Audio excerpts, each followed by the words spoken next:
For years, various people around a young girl began to notice disturbing signs.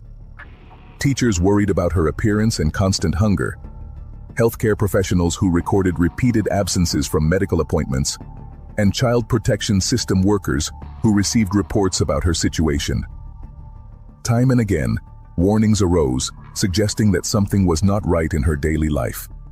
However, each of those signs ended up being diluted among explanations accepted without further verification. Reports closed quickly, and administrative decisions that never delved into what was really happening. This story not only exposes a brutal crime, but also the failure of a system that was supposed to protect a defenseless girl.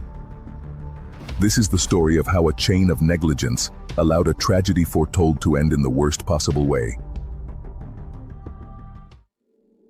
The case of Nubia Barahona. Every day we live with evil. We are witnesses to the darkest part of human behavior. The suffering caused by one individual to others is something latent in our society. In Criminal Investigators, we will delve into that dark side of humanity. We will bring the most perverse crimes to the screen and try to enter the minds of those beings who commit the most terrible acts. I am Alex, and today I bring you another case.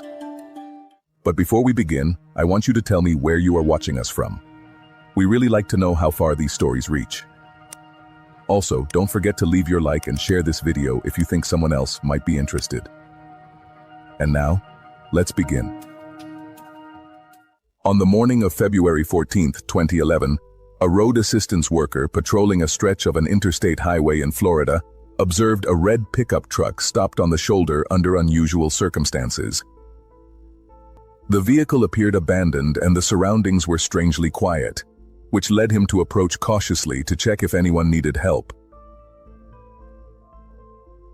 Upon approaching, he noticed that the driver's seat was empty, but inside the vehicle was a young child in an alarming state.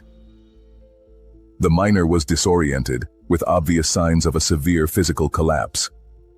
Beside him was a gasoline container, and upon opening the vehicle door, the rescuer perceived a strong chemical odor that flooded the air.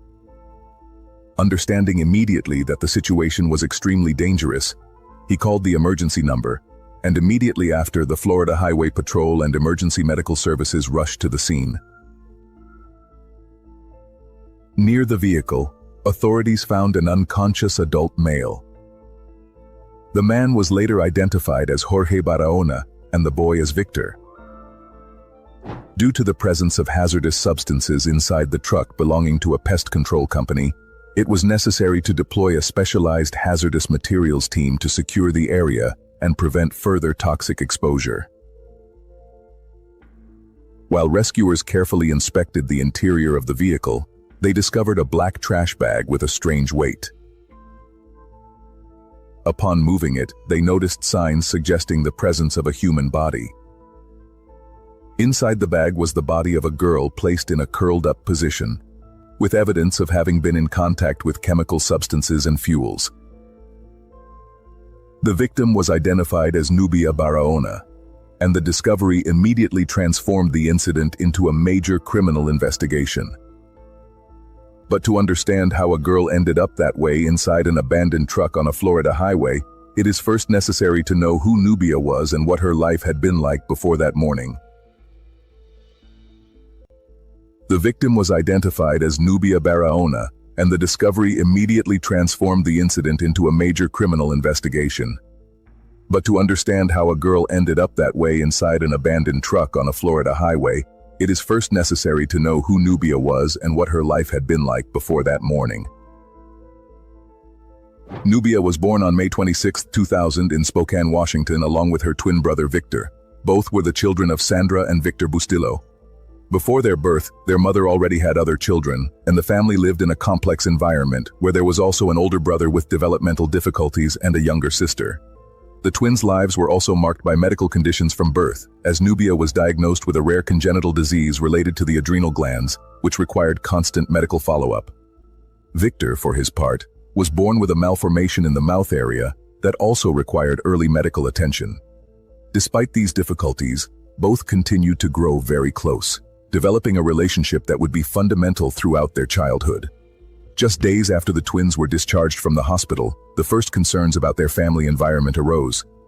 When the babies were just 4 days old, it was reported that their biological mother was linked to the consumption of harmful substances. The situation caught the attention of the Department of Children and Families, which decided to intervene to evaluate the safety of the newborns. As a result of that initial report, the twins were temporarily placed in alternative care. However, when Victor was about 2 months old, he was returned to his biological mother, while Nubia remained outside the family home for longer, due to her delicate medical condition, which required constant supervision. Sometime later, and after her health improved, Nubia was reintegrated into the family home with her parents. As the months passed, family life continued to be unstable.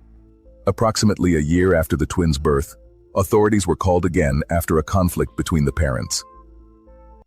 Although the incident was recorded by the Child Protection System, no immediate action was taken.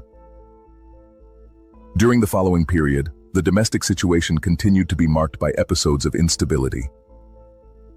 The children's mother would leave the home at times and return at others, creating an unpredictable environment for the minors.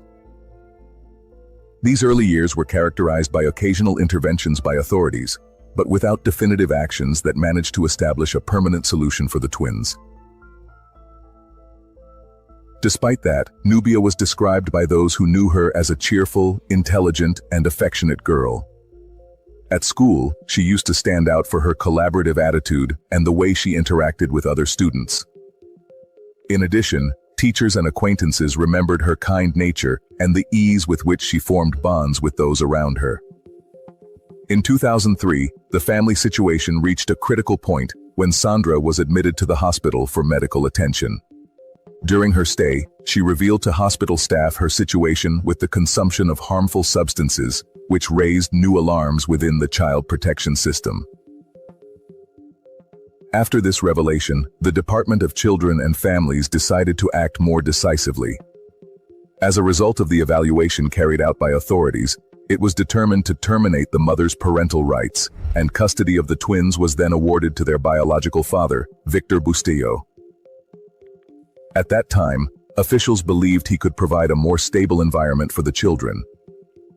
Initially, it seemed that the twins maintained a close relationship with their father, given that during school visits and supervised meetings, Nubia and Victor were observed running to greet him with enthusiasm. These scenes led some social workers to think that family reunification could be positive. However, the reality inside the home was very different, because living conditions began to generate concern due to lack of hygiene, feeding problems, and signs of neglect. The situation worsened when Victor Bustillo was arrested in March 2004 for a serious incident that occurred in the neighborhood. After this episode, he accepted a sentence and formally surrendered his custody rights, forcing the protection system to remove the twins from their biological family once again. After that, the foster care system had to find a new place for them to live. And that was when Nubia and Victor were placed under the care of Jorge and Carmen Barahona, a couple residing in Miami-Dade County, Florida. Initially, the placement was considered a temporary measure, as the children's biological father hoped that his brother, Adro, and his wife Anna could assume permanent custody in the future. However, because the couple lived in another state, the legal procedures necessary to complete that transition could not be carried out immediately. Jorge and Carmen already had experience as caregivers within the foster system, because they had obtained their license as foster parents in 1999 and had previously cared for other children. The couple seemed to meet the requirements of the foster home program, and the home was approved by authorities as a suitable environment. Carmen had previously been married for more than 2 decades and had 2 adult children. Following her marriage to Jorge in '96, both established an apparently stable life. Shortly after Nubia and Victor began living with the Barahonas, the first concerns about their well-being arose. In December 2004, a nurse began to notice that Nubia repeatedly missed her scheduled medical appointments. something especially worrying due to the medical condition that required constant follow-up. Records also showed that both Nubia and Victor needed dental checkups that were never scheduled by their caregivers. According to Child Protection System protocols, the assigned social worker was supposed to visit the home at least once every 30 days to evaluate the children's status. However, these visits were not always conducted with the required frequency. Even when some inspections were carried out, often the minors were not spoken to directly, and this meant that evaluations were based mainly on what the caregivers declared, without independently verifying the actual conditions in which the twins lived.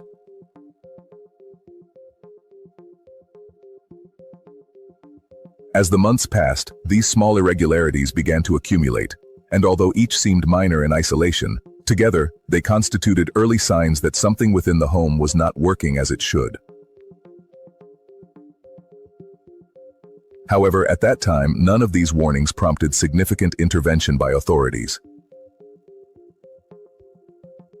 In 2005, Nubia and Victor began attending kindergarten, and it was in that school environment where some of the first direct warnings about the girls' well-being arose, as in January of that year, Nubia confided in someone at school that she did not feel safe due to inappropriate behavior by an adult in the home.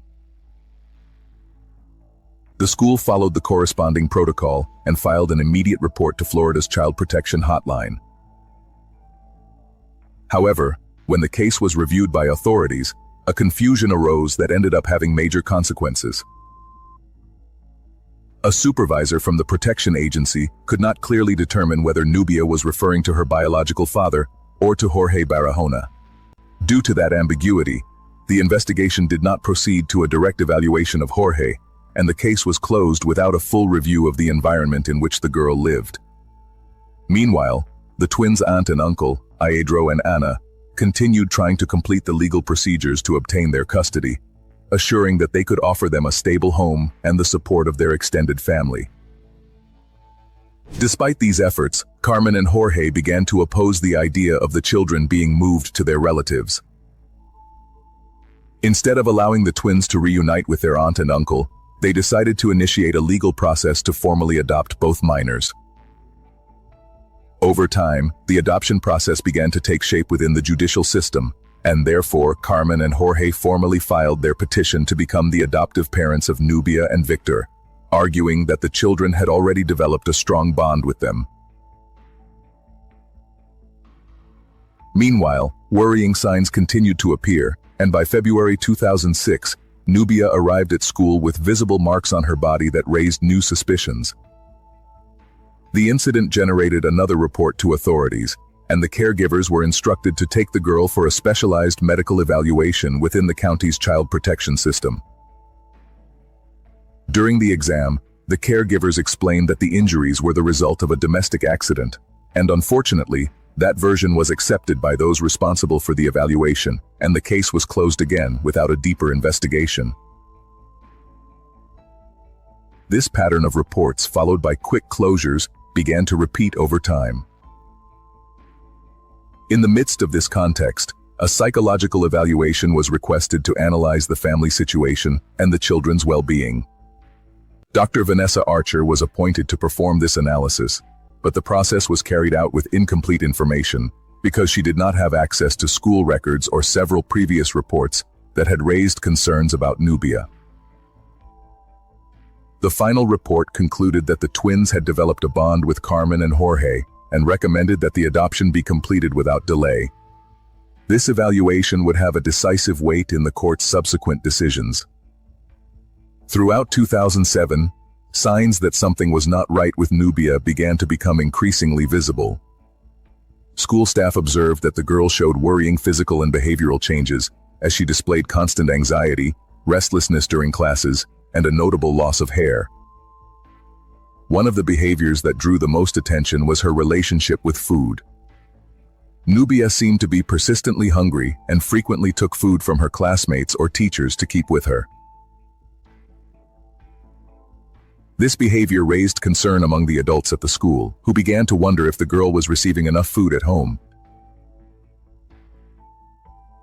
In addition, Nubia arrived at classes with dirty clothes, with obvious signs of poor hygiene and a body odor that became increasingly strong over time.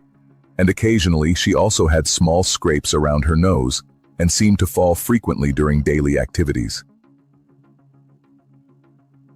When school staff communicated these concerns to the child protection system, Carmen explained that all those symptoms were related to Nubia's medical condition. She claimed that the girl had an atypical physical development that caused those problems, and again, these explanations were accepted by authorities. And once more, the case was closed without further intervention. Meanwhile, those who observed Nubia day by day continued to perceive signs that did not fit the explanations offered, but unfortunately those concerns failed to prompt decisive action by those who had the responsibility to protect her. Before we go on, let's take a quick pause. If you are finding this video interesting, I invite you to subscribe to the channel and leave your like. That helps us a lot to keep making more videos and telling these kinds of true stories. That said, now let's continue with the story. Over the years, the environment inside the Barahona house began to change gradually, and by 2009, some neighbors started to notice visible transformations in the property. The residence became increasingly closed off to the outside, with the installation of a tall wooden fence in the back, an electronic gate that remained closed most of the time, and several surveillance cameras covering the entrances to the home. At the same time, the children's school absences began to increase to the point that on one occasion, a school staff member decided to go directly to the house to check on the situation, but no one answered. Days later, Carmen contacted the school and explained that Nubia needed to undergo a medical procedure, which justified her absence. In 2009, the adoption of the twins was formalized, and on May 29th of that year, the court approved Carmen and Jorge legally becoming the adoptive parents of Nubia and Victor. The judge's decision was largely based on the psychological evaluation previously presented, which stated that the children were emotionally bonded to their caregivers. During 2010, signs of concern surrounding Nubia continued to accumulate. At school, her body odor became so strong that some students began to complain. On another occasion, when she took food from the teacher's table, she explained that she was extremely hungry. Concerned about Nubia's condition, the school counselor began taking steps to help her, arranging for her to receive extra milk and fruit twice a day and starting to meet with her frequently to monitor her well-being. These meetings allowed for the documentation of persistent problems such as anxiety, hair loss, and constant hunger. Despite these efforts, Nubia rarely spoke directly about what was happening at home, and when asked, she insisted that she loved her adoptive parents and avoided describing negative situations. This made it difficult for the adults trying to help her to fully understand what was going on.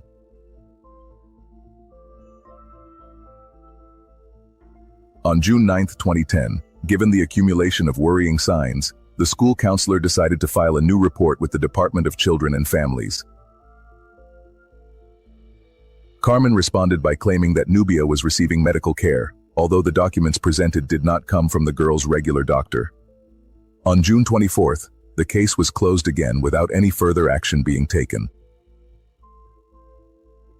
In the summer of 2010, Carmen and Jorge withdrew Nubia and Victor from the public school system and declared that both would be homeschooled.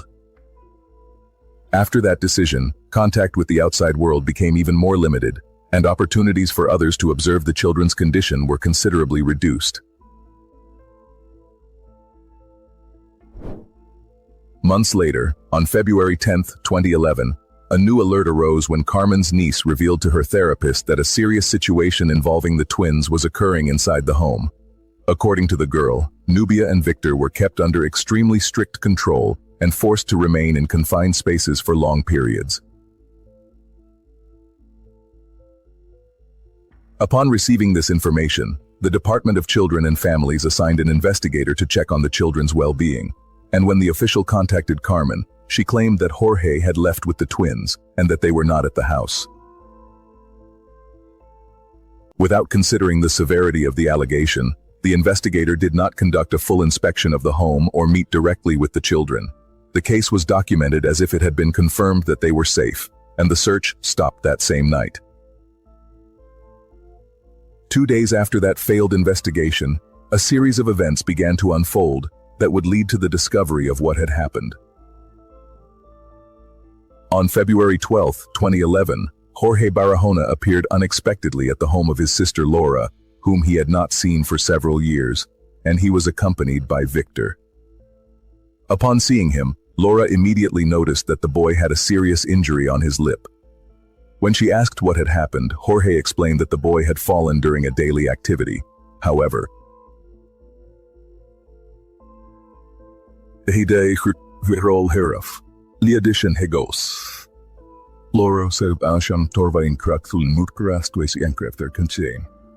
during the conversation, Jorge gave contradictory versions about Nubia's whereabouts.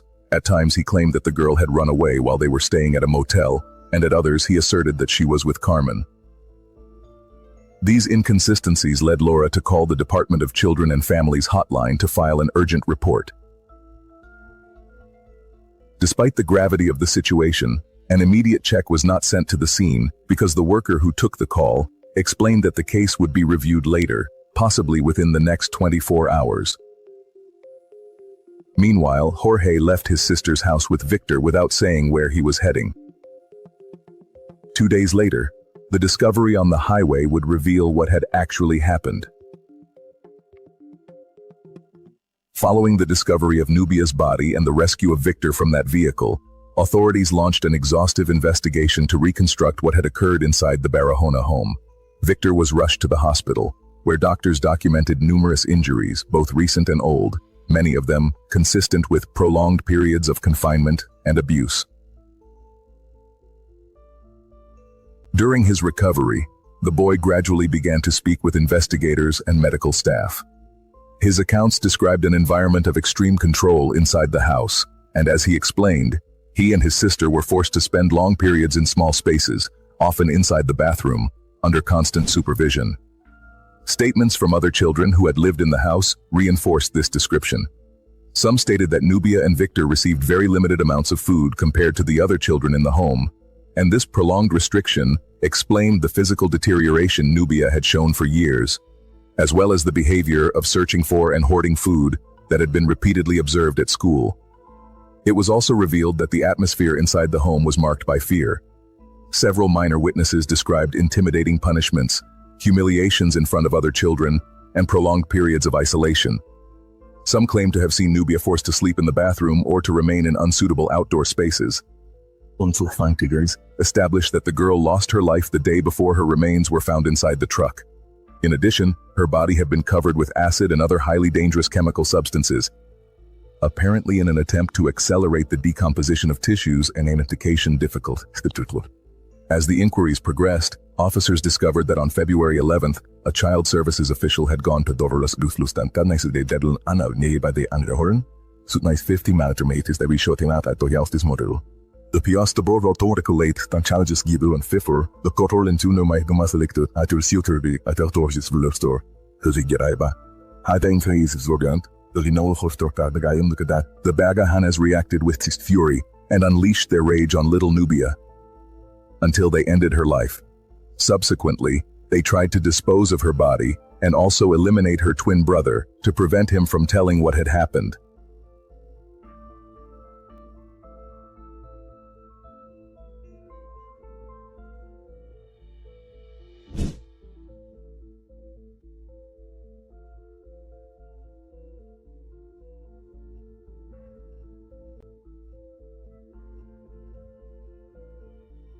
Subsequently, they tried to dispose of her body and also eliminate her twin brother to prevent him from telling what had happened.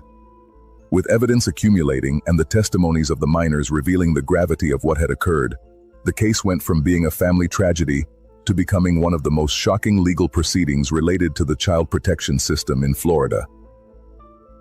As investigators compared Jorge's statements with the evidence found at the scene, obvious inconsistencies began to emerge.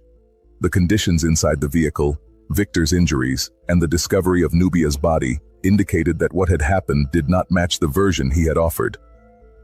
With these initial elements, authorities gathered enough evidence to proceed legally against him. And that same February 14, 2011, his formal arrest was requested, while the case was handed over to prosecutors. Following his arrest that same day, Jorge Barahona faced multiple criminal charges related to Nubia's death and the grave danger to which Victor was subjected. During interrogations, he offered contradictory versions, claiming at times that he had suffered a mental crisis and feared that the children represented some kind of imaginary danger to him or to others in the house. Meanwhile, Carmen initially stated that she was unaware of what was happening inside the home, although she later modified her testimony, claiming that she had also lived under Jorge's constant control and pressure. However, as the investigation progressed, testimonies emerged indicating that she had also participated in some of the acts of control and abuse toward the twins. Ultimately, Carmen Barahona was arrested and faced serious charges of child abuse and neglect. In February 2020, she accepted a plea deal and was sentenced to life in prison, in addition to committing to cooperate as a witness in the proceedings involving her husband. The legal process against Jorge dragged on for years due to changes in his legal representation and evaluations of his competency to stand trial.